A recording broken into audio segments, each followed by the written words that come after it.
President of the Senate, ambassadors, Secretary of State for Climate Change, Secretary of State for Research, President of the High Council of Scientific Research,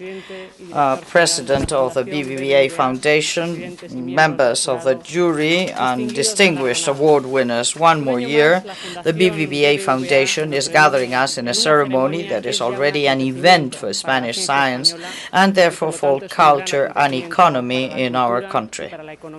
One more year, we are honoring people of extraordinary talent that have known how to enlarge the frontiers of knowledge, innate, difficult, different fields that give us an idea of the plurality of the adventure of knowledge. On behalf of these awards, the name Frontiers of Knowledge takes us to that romantic vision that considers researchers as pioneers, as geniuses, in the sense that was given to the term by the novelist Arthur Koestler, when he stated that the best sign of genius is not perfection but originality, the capacity to open new frontiers. The great achievement of the BBVA Foundation has been to combine this romanticism that is so seductive with a contemporary approach, an approach that acknowledges the interdisciplinary nature of knowledge, that underlines the role of teamwork faced with individual work, and which focuses on the great challenges of our time, challenges whose approach require new knowledge but also new attitudes and new values. And this is because the frontiers of our civilization are no longer geographical frontiers, at least not in the way that they were during thousands of years. There are other limits for the progress of humankind, factors as climate change and unequal development, of course, but also the supply of energy and the different demographic changes, which in Europe are translated by a progressive and concerning aging of the population. To accelerate the response to these great challenges from scientific research and entrepreneurial innovation is not an easy task, but it is not something that we may leave for later either, because it is clear that we have too much at stake and too quickly. And more so if we bear in mind that these global threats may be also understood as opportunities for economies like the Spanish one that require to find new niches for competitiveness and employment. There is no doubt about the need to integrate the search for excellence and the creation of a favorable environment for entrepreneurship. This is a reflection which underlines the new strategy to 2020 of the European Union, and which has stimulated the Ministry of Science since its beginnings. This new approach means to break from certain prejudices that still exist in the scientific and entrepreneurial communities. It requires to surpass a frontier that for some seems impossible to reach, that separates science from innovation. And allow me to stop here a moment to dwell on this matter, recovering a historical event that was reflected by José Manuel Sánchez Ron in a book called Politics, Science and Power, published by the BBVA Foundation. In August of 1798, when the powerful French army conquered Egypt, 1 month later, Napoleon Bonaparte proposed the creation of an Academy of Sciences, similar to the French Institute of France, which was particularly one of the jewels of the crown of the new French Republic, and an institution of which the emperor himself was very proud as a member. The Institute of Egypt was called to be an important institution, as shows the level of the academicians who form part. The mathematician Gaspard Monge, or the chemist Claude-Louis Berthollet, and the fact that the emperor himself accepted to be vice president, and the contrast between these initial matters raised by Napoleon and those raised by the members of the Academy reflect clearly the so-called divorce between the search for pure knowledge and the practical needs of economy and society. And these are some of the questions raised by the different parts. The Emperor Napoleon proposed the Academy that in its activities it could answer, through the advance of science, questions such as, could you purify the water of the Nile? Was it more adequate for Egypt to have windmills or water mills, or whether powder could be manufactured in Egypt? These three questions, the next three questions that were raised by the members of the Academy of Sciences were, how could the enormous bust of Isis be translated? How to preserve the skeletons of the crocodiles? And this one is my favorite. Why don't ostriches fly? And if they don't fly, why do they have wings?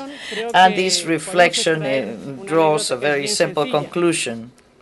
but which I think should lead us to reflect upon the importance of the present challenges raised for science and innovation. The present challenges are so great, so complex, and so urgent that we may not waste time in debate on whether it is more important to support science or innovation. I believe that fortunately, at this moment in the 21st century, this is already a false debate, since the consolidation of the modern scientific policies towards the middle of the 20th century, there is a permanent tension between basic science and applied science, and this is a debate that we may find everywhere. In the United States, with the Science Foundation, which was founded in 1947, they already opened this debate, and the evolution of the framework programs of research and development of the European Commission has progressively introduced new elements to palliate this debate. But unfortunately, the debate frequently becomes the dialogue of the deaf and the dumb, where the scientists regret the lack of vision of the entrepreneurs towards science, and the entrepreneurs regret the incapacity of the scientists to understand the market logic and how to make these scientific results become products and services that are competitive. To cross this border, and I think that we always should speak of frontiers or borders, requires more than work in order to conquer the frontier and to produce this transfer of technology and to give more value to knowledge, because it is not a case of proposing more incursions of scientists in projects of cooperation with enterprise, nor exploratory adventures of enterprise in the field of research and development. It is a question that our regulations, the design of the scientific institutions, and a great part of the resources will work for a systematic cooperation between those who have the capacity to produce new knowledge and those who have the capacity and the power to apply it. And this is a cooperation that acknowledges the intrinsic value of science and knows that some of the results of science are unpredictable, but it is not satisfied by having these returns of science arise spontaneously. So it is not simply a question of making easier the passage of the borders, but dissolving them and allow for a free circulation of talent and ideas without prejudices, with transparency, with clear rules of the game for all, which are respectful for the public and the private. This has been the purpose of the Ministry of Science and Innovation since its creation in April 2008, and this is undoubtedly one of the greatest assets of the recently approved law of science, technology, and innovation. For 25 years, a generation of researchers and managers have covered the path opened by the law of science of 1986 and have produced this spectacular growth that has placed Spain as the ninth scientific power in the world. The law of science, technology, and innovation enlarges even further this field and gives greater possibilities to a new generation of researchers, entrepreneurs, and professionals of innovation. In their hands is, to a large extent, the responsibility of building a Spain where knowledge will be the engine for social development and economic growth. In their hands is the possibility of promoting a culture where the borders between science and innovation will be definitely abolished. We may surpass the internal borders between those who work for knowledge, but fortunately we will always have external frontiers towards the unknown. There will always be territories to be explored, and we will never know beforehand if from their explanation we will obtain some additional compensation apart from satisfying our curiosity. A recent story of magazine Nature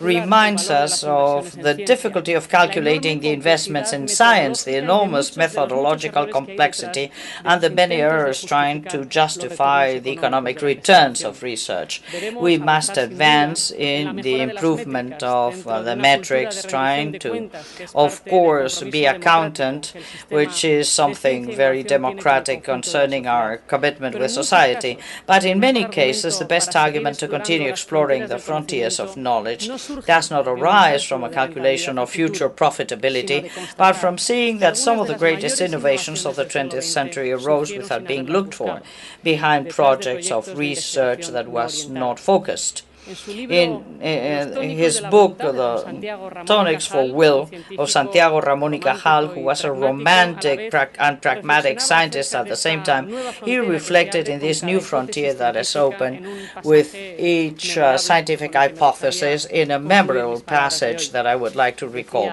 Professor Ramón y Cajal said, "It has been said of them, the hypotheses, that they are the first words of reason in the midst of the blackness of the unknown, a probe in the mysterious abyss, the bridge, an aerial bridge that joins the familiar